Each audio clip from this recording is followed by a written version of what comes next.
I'm Whitney. I'm 26. I'm a night shift nurse. The same morning, I finished a 12-hour ER shift, my hands still smelling like latex gloves and hospital soap. My father changed every lock on the house I'd been paying him $1,200 a month to live in. Then he texted me, "Your room is Megan's now. Come get your stuff from the lawn. Don't make a scene."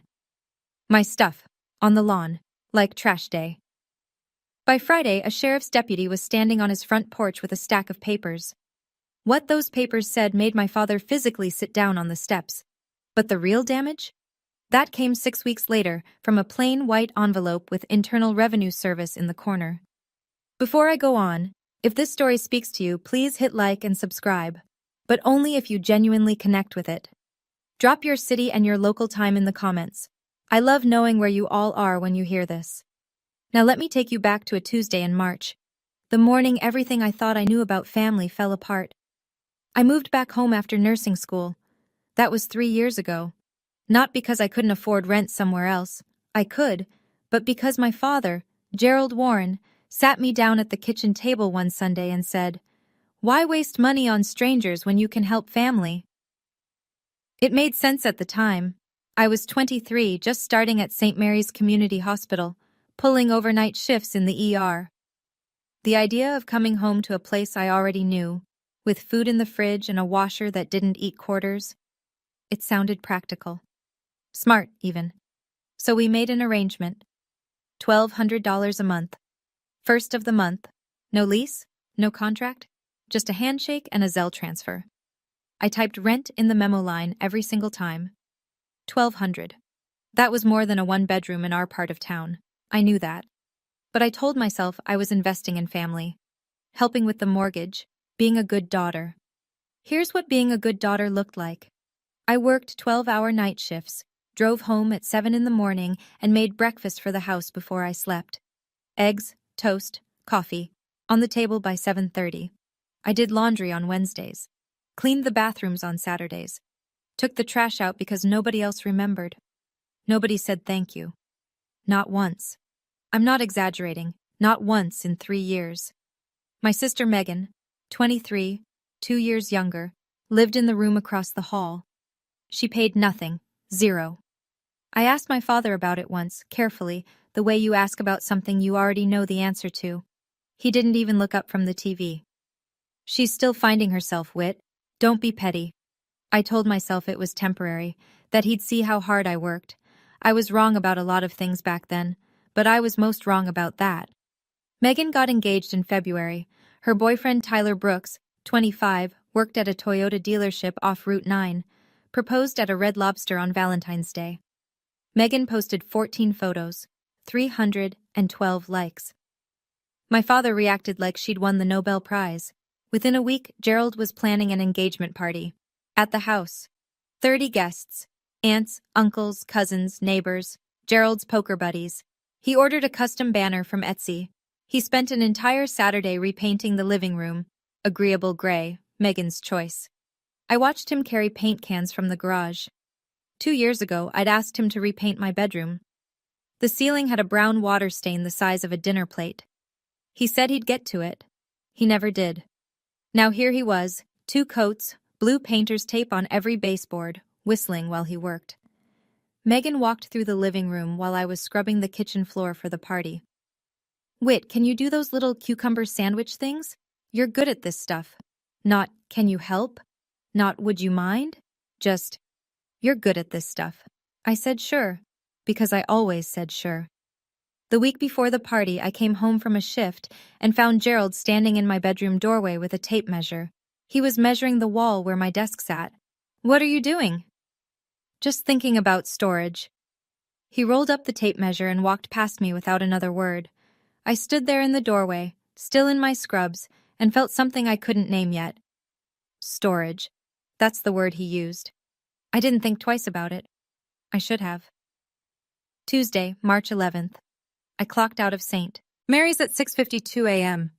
It had been a hard shift, a motorcycle accident at midnight, a grandmother coding at 3 a.m. We got her back, but barely. My hands were steady for 12 hours. They didn't start shaking until I turned onto my street. I saw the boxes first, Cardboard boxes on the lawn. 3 black trash bags next to them. A laundry basket tipped on its side, my clothes spilling onto the wet grass. My nursing textbooks stacked on the walkway, spines warping in the morning dew. I thought we'd been robbed. Then I saw the lock. New, brass, still shiny. I put my key in. It didn't turn. I tried again. Nothing. My phone buzzed. One text from my father. "Your room is Megan's now. Come get your stuff from the lawn. Don't make a scene." I read it 3 times. My thumb hovered over the call button. Then a second text came in, from my mother, Carol. "Honey, your father already decided. It's better this way." Better. That's the word she used. Better. I sat down on the porch step. The concrete was cold through my scrubs. My stethoscope was still around my neck. I looked at the lawn, at my clothes, my books, the small wooden box where I kept my college graduation tassel and my grandmother's earrings. It was sitting in a puddle. I sat there for 11 minutes. I know because I watched the clock on my dashboard from where I'd parked. 11 minutes of silence. Then I did something I'd never done in 26 years of being Gerald Warren's daughter. I stopped trying to be the good one. I didn't go inside. Couldn't, obviously. So I sat in my car and did math. 3 years. 12 months a year. $1,200 a month. $43,200. That's what I'd paid Gerald Warren to live in a room he just gave to my sister's fiancé. No notice, no conversation, no refund. I checked my savings account on my phone. $2,100. That's what 3 years of rent to Dad left me. Not enough for first and last month's deposit anywhere decent. Not enough for a security deposit. Not enough for a bed frame. I looked at the lawn again. Some of my things were already ruined. The dew had soaked through the cardboard. A photo album, my nursing school graduation, Grandma Ruth pinning my cap, was dark with moisture along the bottom edge. The pages would curl. They'd never lay flat again. My phone rang. Gerald. I let it ring. 5 rings. Voicemail. He left a message. I played it in the car with the windows up. "Whitney, don't be dramatic. Come pick up your things before the neighbors start asking questions. And don't call your grandmother about this. It's none of her business. Don't call your grandmother." He said that like a warning, like he knew exactly who would take my side and wanted to cut her off first. I turned off the engine, stared at the house I'd helped pay for, stared at the new brass lock catching the morning light like a middle finger. He planned it. He waited until I was gone, 12 hours overnight, guaranteed not to walk in, and he moved my life onto the lawn while I was putting IVs in strangers' arms. That changed something in me, quietly, permanently. I drove to the hospital, not because I had a shift, because it was the only place that felt safe. The break room on the 3rd floor has a couch that smells like burned coffee and vinyl. I sat there and cried. Not sobbing, just leaking. Tears running into my scrubs while I held a paper cup of water I never drank. Donna Castillo found me at 8:15. Donna's a charge nurse on the day shift, 34, Puerto Rican, built like a firecracker, married to a man who argues for a living. She took one look at me and closed the break room door. "Talk."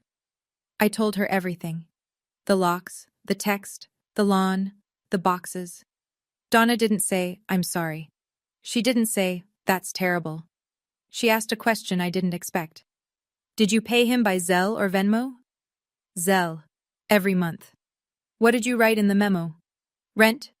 Donna pulled out her phone and called her husband Marco right there. She put it on speaker. Marco Castillo, real estate attorney, 7 years of practice, specializing in tenant disputes. He asked me 3 questions. Did I have a lease? No. How long had I been paying? 3 years. Did I have proof of payment? Yes. 36 Zelle transactions, every single one labeled rent. The line went quiet for a moment. "He just did an illegal lockout on a tenant at will," Marco said. "That's a violation in your state. Doesn't matter that it's family. Doesn't matter there's no paper lease." I stared at the phone. "What do I do?" "Screenshot every Zelle transaction tonight, every single one, and whatever you do, don't delete that text he sent you." Marco said one more thing before he hung up. "Has your father been reporting that rental income on his taxes?" I didn't know the answer, but I had a feeling he already did. I tried one more time. One last time. because I owed myself that, the knowledge that I'd asked before I acted. Tuesday night. I sat in Donna's guest room, charged my phone, and called Gerald. He picked up on the second ring. Dad, I need to talk about the room. Nothing to talk about. Decisions made. I've been paying you rent for 3 years. You were helping with the mortgage, that's not rent. You texted me rent's due by the 5th. Every month, Dad. Silence. 3 full seconds. I counted. Don't twist my words, Whitney. I need 30 days. That's all I'm asking. Your sister needs the room now. You're 26. Figure it out. Click. He hung up on me. Gerald Warren, the man who taught me to say please and thank you, who spanked me once for slamming a door because we don't disrespect this house, hung up on his daughter asking for 30 days' notice. I set the phone down on the nightstand. My hands were steady. I noticed that. 10 minutes later, my phone buzzed again. Not Gerald. Megan. Hey, Whit, can you come get the rest of your stuff tomorrow morning? Tyler's moving his desk in. Tyler's desk. In my room. The room with the water stain my father never painted over for me, but repainted in 48 hours for my sister. I didn't answer Megan. I opened my banking app instead. I scrolled through 3 years of Zelle transfers. 1,200, 1,200, 1,200. A rhythm as steady as a heartbeat. I took my first screenshot at 9:47 p.m. I didn't stop until I had all 36. Gerald didn't wait. By Wednesday morning, my phone was buzzing with texts from people I hadn't spoken to in months. Aunt Sandra, Gerald's younger sister, lives in Delaware. Opinions about everything. Texted at 7:15 a.m. Your dad says you're being difficult about moving out. Honey, Megan's getting married. Just be happy for her. Uncle Rick, Gerald's hunting buddy and brother-in-law, texted 20 minutes later. Gerald says you're demanding money from him? That's not like you, Whit. Demanding money. That's how he told it. I scrolled through the messages. 6 texts from 4 relatives in 2 hours. All variations of the same theme. Whitney is being selfish. Whitney is jealous of Megan. Whitney is making Gerald's life difficult. Nobody texted to ask me what happened. Not one of them called to hear my side. Gerald told his version, and the family passed it around like a casserole dish at Thanksgiving. Everyone took a serving. Nobody checked the ingredients. He wasn't just kicking me out. He was rewriting the story so that when I fought back, I'd already be the villain. I sat at Donna's kitchen table and stared at my phone. I could feel the old instinct, the fixer in me, the peacemaker, the girl who always smoothed things over. She wanted to call everyone and explain. She wanted to say, "That's not what happened. Let me tell you my side." I put the phone face down on the table. Then I picked it up again and opened my Zelle history. 36 transactions, $43,200. I saved every screenshot to a cloud backup, every memo line that said rent, every date, every dollar. Gerald was building a narrative. I was building a file. Wednesday morning. I drove back to the house to get whatever was left. Gerald had moved the remaining boxes to the front walkway. Not the porch, not the garage, but the walkway. Right where anyone driving by could see them. One was already splitting at the bottom from the weight. Mrs. Patterson from across the street was outside watering her azaleas. She watched me pull up.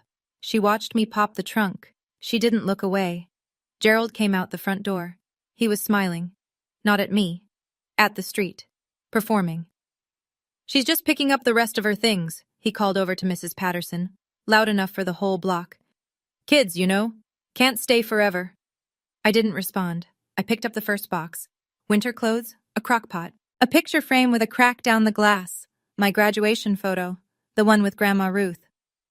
"Dad, I need to check my room for anything left behind." "Room's already Megan's. Nothing of yours in there." I looked through the front window as I passed. My bedroom, the room I'd paid $43,000 for, had been repainted. New curtains, new bedspread. Tyler's desk was already against the far wall. 2 days. He'd converted my entire life into someone else's office in 2 days. Gerald turned back to Mrs. Patterson and shrugged, grinning. "Tough love. Tough love." He called it tough love. I loaded the last box into my trunk. I didn't slam it. I closed it gently, deliberately. I wanted him to think I was giving up. I wasn't. But I did save Mrs. Patterson's number from the neighborhood directory. She was standing right there. She saw the boxes on the lawn. She heard every word. Witnesses remember. That night, Marco Castillo spread a yellow legal pad across Donna's kitchen table and sat across from me like a mechanic showing you what's wrong under the hood. 3 moves, he said. Each one is separate. Each one is legal. And each one is going to get his attention. He held up one finger. First, illegal lockout complaint. Your state requires a minimum 30-day written notice to terminate a tenancy at will. He gave you 0. That's a statutory violation.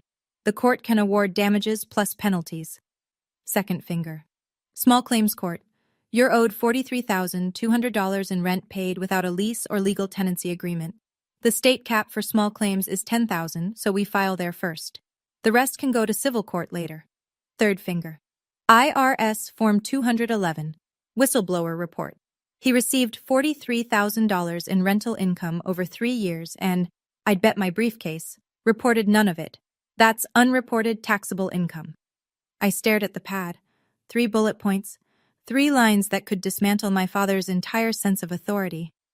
The IRS won, I said quietly. That could destroy him. Marco didn't blink. He didn't hesitate when he threw your life on the lawn. Donna set a glass of water in front of me. You're not being cruel, Whitney. You're being accurate. I opened my laptop. The folder was already built. I'd been organizing it since Tuesday night. 36 Zelle screenshots. Bank statements with matching dates. The text from Gerald. Rent's due by the 5th. The lockout text. Your room is Megan's now. A timeline of events, handwritten, dated. Marco looked through every file. When he finished, he closed the laptop and nodded. Print everything. 2 copies. We go to the notary Thursday morning. I called Grandma Ruth on Thursday afternoon. She picked up the way she always does, mid-sentence, like the conversation started before the phone rang. I already heard Gerald's version, sweetheart. Let me guess. You left because you're ungrateful and jealous of your sister. I almost laughed. Almost. That's not what happened, Grandma. I know it's not. I know my son-in-law. He tells people what makes him look good. Been doing it since the day he married your mother. I told her everything. The locks, the text, the lawn, the boxes in the dew. She was quiet the whole time. Grandma Ruth doesn't interrupt. She collects. When I finished, she said something I didn't expect. He did the same thing to his brother, you know.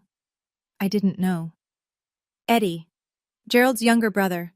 They inherited their mother's duplex together. 50-50 split. Gerald moved in, started making decisions without Eddie, and when Eddie disagreed, Gerald changed the locks on his half. Told the whole family Eddie abandoned the property. Eddie didn't fight it. Lost his share. Hasn't spoken to Gerald in 15 years. She let that sit. Don't do what Eddie did, honey. Eddie stayed quiet. Lost everything. My throat tightened. I'm not staying quiet. Good. Then she said something that hit harder than all of it.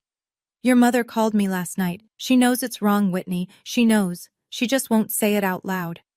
My mother knew. She knew, and she let it happen.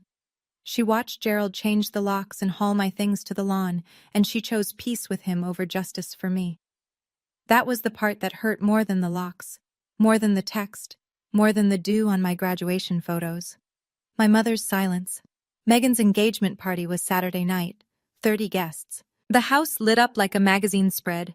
String lights on the porch. A welcome sign with Tyler and Megan in gold calligraphy. Cars lining both sides of the street. I wasn't invited.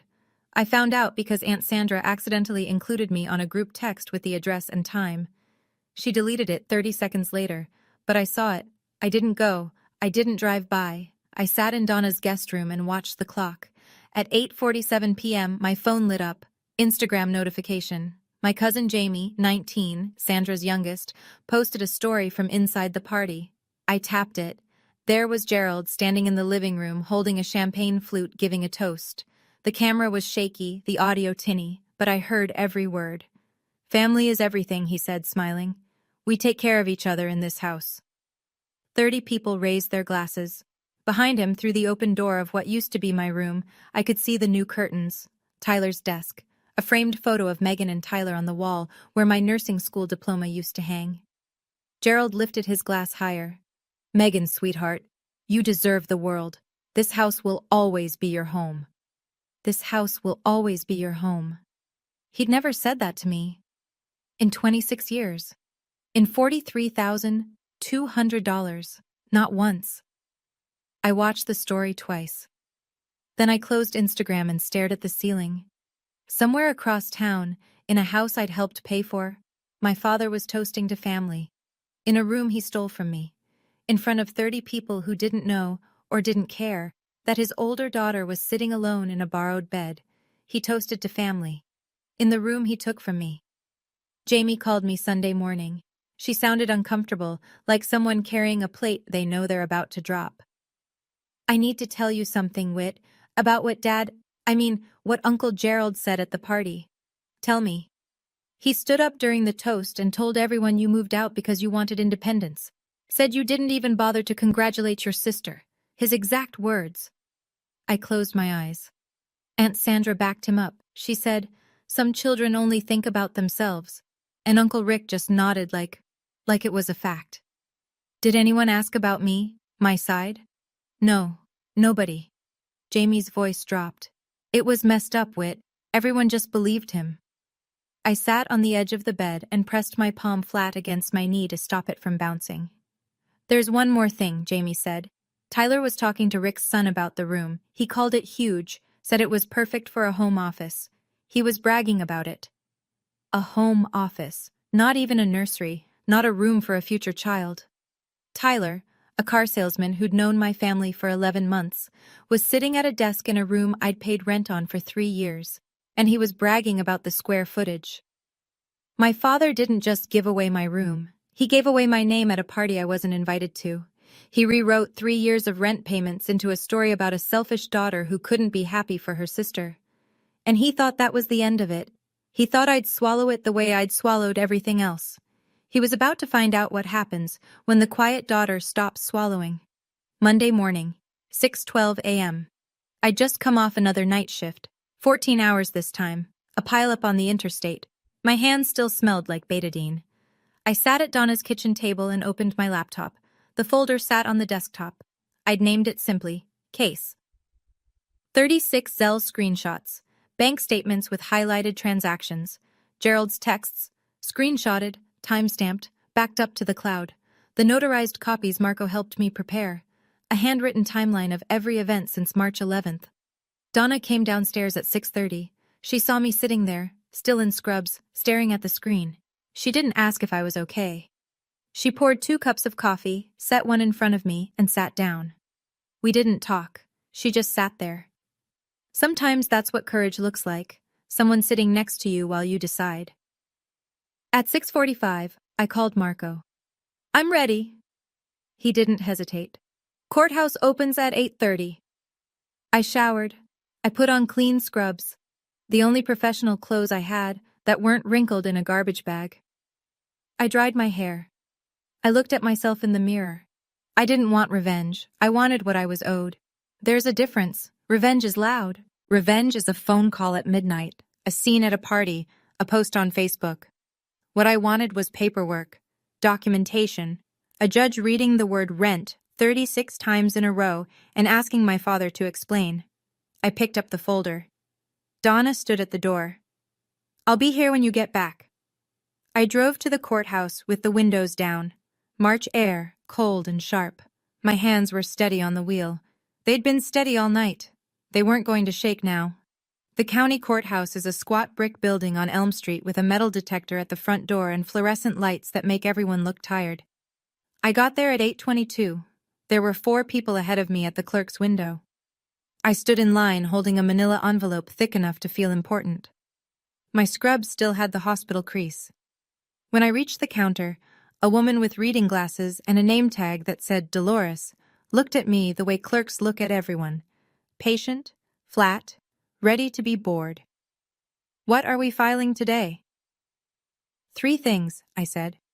An unlawful eviction complaint, a small claims petition, and I need the forms for an IRS whistleblower report. Dolores raised an eyebrow. Just one. I opened the envelope and laid it out. The Zelle screenshots. 36 pages, chronological. The text messages, printed and notarized. The bank statements, the timeline. She put on her reading glasses and leafed through the stack. Slowly, carefully, page by page. "This is your father?" she asked, reading the text. "Your room is Megan's now." "Yes, ma'am." She looked up at me, not with pity, with something that almost looked like respect. "This is more documentation than most people bring for a divorce. You have a paper trail most landlord-tenant attorneys would envy." "He created it himself," I said. "Every Zelle memo says rent. Every text confirms the arrangement." Dolores nodded. "Small claims cap in this state is $10,000. You'll want to look into civil court for the remainder." "I know. This is the start." She stamped the first form, then the second, then the third. "There's a statutory penalty for unlawful lockout," she said, "on top of whatever damages you're awarded." I signed my name 3 times. My hand didn't shake once. Friday. 4 days later. I wasn't there when it happened. I was at work. Another night shift. Another 12 hours of beeping monitors and fluorescent mercy. But Marco called me at 9:14 a.m. with the update. The sheriff's deputy arrived at Gerald's house at 8:45 in the morning. A marked car. A uniform. Broad daylight. Gerald was in the driveway, loading folding chairs into the garage, leftover from the engagement party, still not put away. Uncle Rick was on the porch, drinking coffee. Aunt Sandra was visible through the kitchen window. The deputy walked up the driveway, paperwork in hand. "Gerald Warren?" "Yeah?" "You've been served." Gerald took the papers. According to Rick, who told Sandra, who told Jamie, who told me, Gerald's face went red before he even finished the first page. He flipped through the stack, standing right there in the driveway. Unlawful eviction complaint. Small claims summons for $10,000. And the IRS referral notice. He sat down on the porch steps, hard, like his knees just quit. Rick set down his coffee mug. "Gerald, what is it?" Gerald didn't answer. He just kept staring at the papers, turning them over and over, like reading them again might change what they said. Sandra came out the front door. "What's going on? Who was that?" Gerald looked up. His voice cracked on the first word. "She's suing me. My own daughter is suing me." For 30 years, Gerald Warren's word had been law in that family. He decided who ate where at Thanksgiving. He decided when the porch light went off. He decided whose room belonged to whom. On Friday morning, standing in his own driveway with his coffee getting cold, he found out the actual law disagreed. My phone didn't stop ringing all day Friday. Uncle Rick called first. I picked up. "Whitney, what did you do?" "I filed what was legal and accurate, Uncle Rick." "He's your father." "And I was his tenant. For 3 years." He hung up. Aunt Sandra called my mother. My mother called me, crying. Not angry crying, just the helpless kind. The sound of a woman who's spent 30 years avoiding the exact moment she's standing in. "Whitney, please, can you take it back?" "There's nothing to take back, Mom. It's filed." Then Megan. Her voice came through the phone like a car alarm. "You're ruining my engagement. You know that, right? This is about you being jealous. It's always been about you being jealous. This is about $43,000 and an illegal eviction. I'll see Dad in court, Megan." She sputtered something about me being selfish and dramatic. I said goodbye and set the phone on the nightstand. Gerald called last. 9:18 p.m. He didn't yell. That surprised me. His voice was tight, pressurized. The voice of a man trying very hard not to scream. "You bring the IRS into my house? Into my house? You brought my belongings onto the lawn. Same energy, Dad. That money was between us. It wasn't income." I was quiet for a moment. Then, "I'd be careful saying that out loud." He didn't know I was recording. My state allows one-party consent. Every word he'd just said, that money was between us, it wasn't income, was now a time-stamped audio file confirming he received the payments and considered them unreportable. I gave him 3 years of respect. He gave me a text message. We were done negotiating. 3 weeks later, small claims courtroom, 2nd floor, room 204. It was smaller than I expected. No jury box, no gallery, just rows of wooden benches, a raised desk for the judge, and 2 tables facing forward. It smelled like floor polish and old paper. Gerald sat at the respondent's table alone. No lawyer. He'd told Rick he didn't need one. I'm not hiring an attorney to fight my own kid. I sat at the petitioner's table with my manila folder and a printed timeline. Marco had prepped me but couldn't represent me in small claims. It's self-represented only in our jurisdiction. He sat in the benches behind me. Behind Gerald, Carol, clutching her purse like a flotation device. Megan, arms crossed, jaw tight. And in the last row, Grandma Ruth. She'd taken an Uber. Nobody had invited her. Nobody had told her the date. She found out from Jamie and came anyway. Judge Hernandez was a woman in her 50s with short gray hair and reading glasses she looked over, not through. Ms. Warren, present your case. I laid out 36 Zelle transactions, each one printed, dated, highlighted, each memo. Rent. I showed the text messages. I showed the timeline. I spoke for 11 minutes without raising my voice. Judge Hernandez turned to Gerald. Mr. Warren, did your daughter pay you $1,200 a month? Gerald shifted in his chair. She was helping with the house. It wasn't rent. The judge picked up the printed text message and read it aloud. Rent's due by the 5th. Don't be late again. She looked at him over her glasses. You used the word rent, Mr. Warren. She used the word rent. The transfers say rent. By any reasonable standard, this was a tenancy. Gerald opened his mouth. Nothing came out. Judge Hernandez didn't deliberate long. I'm ruling in favor of the petitioner. Mr. Warren, you established a month-to-month tenancy through your own words and conduct. You terminated that tenancy without legal notice. You performed an unlawful lockout. You are ordered to pay $10,000, the statutory maximum in this court, in damages, plus the lockout penalty as provided under state statute. She set down her pen. Ms. Warren, you may pursue the remaining balance through civil court. Gerald stood up so fast his chair scraped the floor. This is family business, not court business. Judge Hernandez didn't blink. It became court business when you changed the locks, Mr. Warren. Sit down. He sat. Behind me, I heard Carol make a small sound. Not a word, just a breath that caught. Megan was crying silently, mascara tracking down her cheeks. Not for me, for the scene, for the fact that people she knew were in this room, hearing these numbers. But the moment I'll carry with me happened in the back row. Grandma Ruth stood up slowly, 79 years old, bad hip, holding the bench for balance.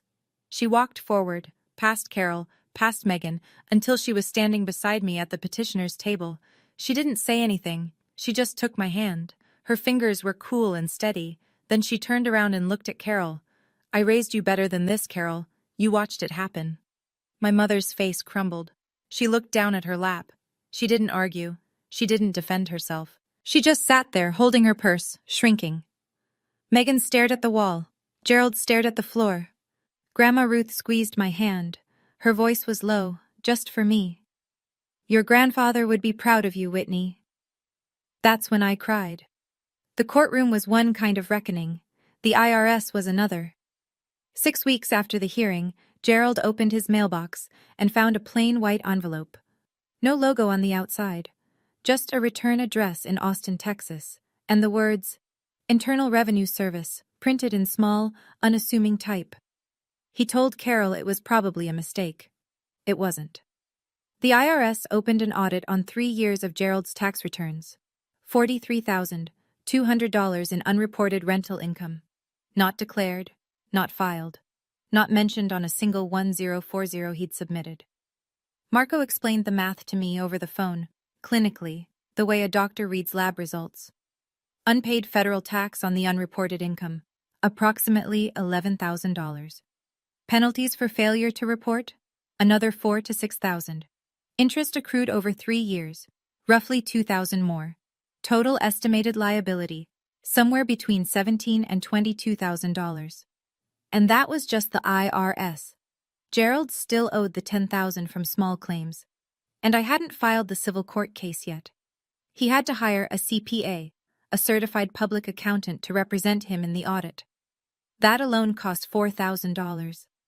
Gerald Warren, the man who wouldn't spend $40 on a can of paint for my ceiling, was now writing checks to accountants and watching his savings account bleed. Jamie told me Gerald tried to borrow money from Uncle Rick. Rick said no. I've got my own bills, Gerald. The man who told me to figure it out was now the one who couldn't. I didn't celebrate. I didn't post about it. I didn't even tell Donna right away. I sat in my car after Marco's call and watched the parking lot for a while. It didn't feel good, but it felt right. Word travels fast in families. It travels faster in neighborhoods. Cousin Jamie, God bless that kid, didn't name names on Facebook, but she didn't have to. Her post read, "Some people learn that my house, my rules doesn't work when the law has different rules." 47 reactions, 12 comments. Everyone in the family knew who she meant. Aunt Sandra went quiet. The woman who'd texted me, "Just be happy for your sister," 2 weeks earlier now had nothing to say. She didn't call Gerald. She didn't call me. She just disappeared into that comfortable silence people retreat to when they realize they picked the wrong side. Uncle Rick stopped coming over for poker night, but the neighborhood was the part Gerald didn't see coming. Mrs. Patterson, the witness, the azalea lady, the woman who watched him perform tough love while my belongings sat on wet grass, talked, not maliciously, just factually. She told the Hendersons next door. The Hendersons told the Coopers. By the end of the month, half the block knew Gerald Warren had locked his rent-paying daughter out of the house and gotten served by the sheriff in his own driveway. Gerald wasn't invited to the summer block party. First time in 11 years. Carol stopped leaving the house for 2 weeks. She had groceries delivered, and then the last domino. Tyler Brooks, Megan's fiancé, the car salesman with the home office in my old room, started asking questions. "Maybe we should get our own place," he told Megan. "I don't want to start a marriage in a house with this kind of drama." Megan and Tyler postponed the wedding. Not for money. Not because of me. Because Tyler didn't want to begin his life in a house that had become a courtroom exhibit. Megan blamed Gerald. My mother called on a Thursday. Her voice sounded 10 years older. "Can we talk? Just us, please." We met at a coffee shop off Route 6, neutral ground, public enough that neither of us could fall apart too badly. She was already sitting in a booth when I arrived, holding a mug she wasn't drinking from. "Your father is struggling," she said. "The IRS thing is eating him alive." I wrapped my hands around my own mug. "He threw my life on the lawn, Mom, while I was saving lives at the hospital. He thought you'd understand. He thought I'd be quiet. There's a difference." Carol stared into her coffee. Her eyes were red, but the tears had already happened. Probably in the car, probably alone. She looked like a woman who'd spent 30 years building a house on someone else's foundation and just felt the first crack. "I should have said something," she said. "I was afraid of him." "I know you were. I'm not saying that to make an excuse. I'm just telling you what's true." "I believe you, Mom, but you still let it happen," she cried. Quietly, the way people cry in coffee shops, tucked in, contained, embarrassed. I didn't reach across the table, not because I was punishing her, because comfort from me right now would have let her off the hook, and she needed to sit in it. "I love you," I said. "I do. But I can't come back to a house where my worth is measured by how much I give up." She wiped her eyes with a paper napkin. "When did you get so strong?" "I'm not strong, Mom. I'm just done paying the price for being easy to ignore." She looked at me like she was seeing me for the first time. Maybe she was. 3 months later. I signed a lease, a real one, with my name printed on every page, for a 1-bedroom apartment 6 blocks from St. Mary's. Ground floor, 12 minutes to work, rent, $890 a month, less than what I paid my father. The small claims check, $10,000, cleared the same week. I used it for first and last month's rent, a security deposit, a mattress, and a second-hand kitchen table. The rest went into savings, my savings, in my name, under my control. Donna helped me move in. She showed up with her minivan, 3 laundry baskets of donated kitchenware, and a 6-pack of ginger ale because champagne is for closers and you're not done yet. I set up the bedroom first, hung the curtains Donna found at Goodwill, arranged my nursing books on a shelf that didn't belong to anyone else. Saturday afternoon, there was a knock. I opened the door and found Grandma Ruth standing in the hallway, holding a lamp. It was brass, old with a green glass shade. The cord had been rewired, probably twice. "This was mine when I first lived on my own," she said. 1967. "I want you to have it." I plugged it in that night. It cast a warm amber circle on the kitchen table, the kind of light that makes even a small room feel like home. That evening, I sat at my table, in my apartment, behind my lock, and ate dinner alone. Leftover soup and toast, nothing special. But the quiet was different here. It wasn't the quiet of being overlooked. It wasn't the quiet of keeping the peace. It was the quiet of ownership. $1,200 a month used to go to a man who didn't see me. Now it pays for a place that's mine. Gerald called on a Sunday night, 7:14 p.m. I almost didn't pick up. Not out of anger. I was past that. More like the way you hesitate before opening a door you've already decided to walk through. I answered. "Whitney." His voice was different. Not soft. Gerald Warren doesn't do soft, but the edges were filed down. The command was gone. "Hi, Dad. I didn't think you'd go this far. I didn't think you'd throw my things on the lawn." He exhaled. A long one. The kind of breath that carries something heavy out. "I was trying to do right by your sister. By doing wrong by me." Silence. 5 seconds. 6. I let it sit. I didn't fill it. "The IRS wants $22,000, he said finally. He said it the way someone says they have a diagnosis. Flat, factual, still in shock. "I'm sorry to hear that, Dad. I really am." "Are you?" "Yes. I don't want you to suffer. I never wanted that." More silence. I heard the TV in the background. ESPN, a basketball game, the soundtrack of every evening I ever spent in that house. "I hope you figure it out," I said. "I mean that. But I'm not coming back." He didn't say, "I love you." He didn't say, "I'm sorry." He didn't say, "You'll regret this." He just breathed on the other end of the line. "All right," he said, and hung up. It was the most honest word he'd spoken to me in years. Not an apology, not a surrender, just, "All right." An acknowledgement that the ground had shifted, and he couldn't shift it back. I set the phone down and looked at Ruth's lamp glowing on the table. For the first time in months, I didn't feel angry. I didn't feel sad. I just felt finished. People ask me if I regret it.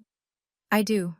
I regret the 3 years I spent believing that silence would be rewarded. I regret every morning I made breakfast for a house that treated my labor like air. Present, necessary, invisible. I regret the $43,000, sure. But more than the money, I regret the version of myself who thought if I just tried harder, gave more, complained less, my father would finally look at me the way he looked at Megan. That version of me is gone. I let her go on a Tuesday morning in March, sitting on a cold porch step in scrubs that smelled like a 14-hour shift. My father isn't a monster. I want to be clear about that. He's a man who confused love with control and gratitude with obedience.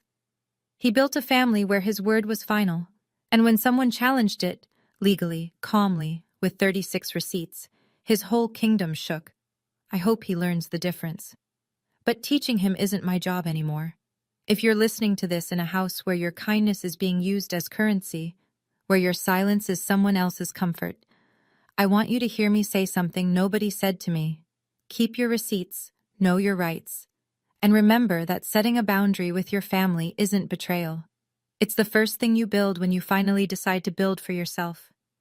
I'm sitting at my kitchen table right now. Grandma Ruth's lamp is on. The apartment is quiet. The lock on the door is mine. The locks are mine now. If you were in my shoes, would you have filed those papers? Or tried to keep the peace? Drop a com for courthouse or a mom for peace. And if someone you know needs to hear this story, share it with them. More stories like this one are waiting for you in the description below. I'll see you in the next one.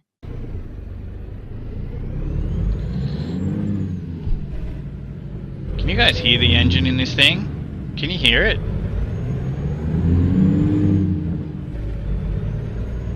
Alright, let's go pick up a job and do a job with it. I reckon it's cool. But I'm gonna have to get the Tobii eye tracker or the Track IR thing, Because, like, I can't look out the bloody mirrors. In 400 meters. Turn That's left. okay. We'll have to use those mirrors.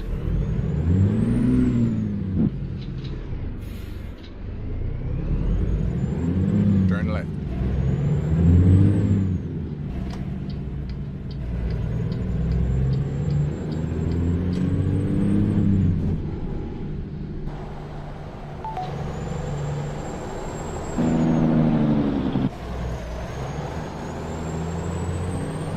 Continue straight. My GPS is on the dashboard there. Turn left. Yeah, this thing's cool. It's from the 50s, maybe even late 40s. But you can have different options on it when you build it to be like a model from the 60s and stuff like that. Anyway, I think it's cool. But yeah, definitely. Continue straight. And then turn left. You know, difficult for me to look out the mirrors are right off the cab, you know. Turn right. And then turn left. So that's a bit of a pity. Alright, we're picking up a trailer. Let's do a job with it. Anyway, so the biggest engine I can put in it, 500 horsepower, something like that, I can't remember. I'll have a look in a minute. So we can't tow like massive things with it. You've arrived. It's been my honor and duty to see you through this mission.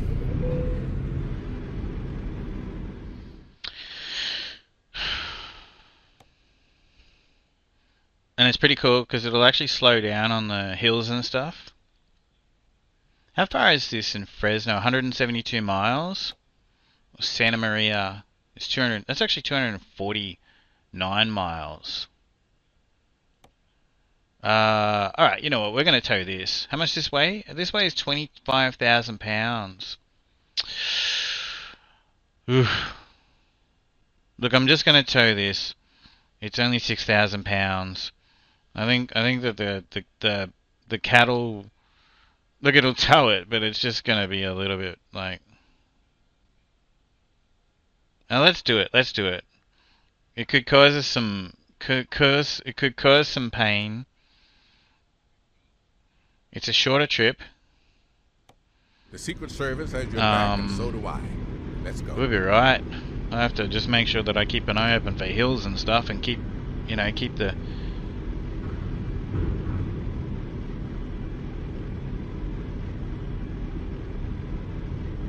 Oh, nice, nice. Can you? Are you in my Discord, Aussie Midnight Express? If you are, we would love to see pictures. There's a whole channel for American Truck Sim in there, and there's another channel for cars and stuff. I would love to see pictures, especially if he starts to, you know, actually do some work. Whereabouts is it located? Western Australia? Man, I would love to work on it myself, but I'm in New South Wales.